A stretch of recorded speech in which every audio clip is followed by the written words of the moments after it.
use consistent contact info everywhere. So this is particularly for local businesses. So maybe you've got a bunch of listings and maybe your office moved, and then maybe you opened a second location, and then maybe your phone number changed. So you could have one profile that has your old address, one profile that has your new address, another profile that has your old address plus your new location and your new phone number.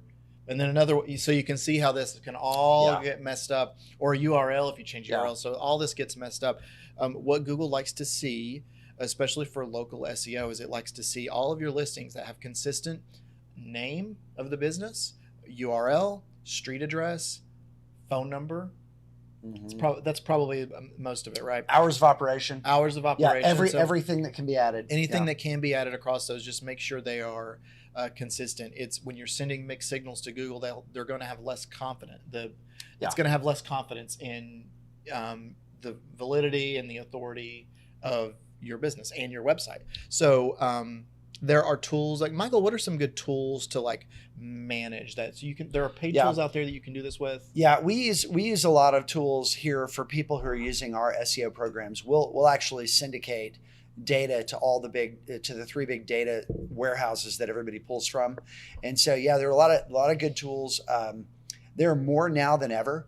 In the past, Advice Local, Sign Up, there are a bunch of good tools.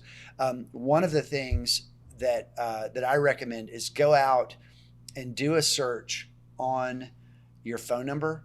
And if you have any information that you're trying to retire, like if you've, for example, gone from using a local phone number to a toll-free number, I would do a search in quotes for that local number and just go through a page one and say, okay, everything I come across, is it good and complete data that we want out there, or can we get it fixed?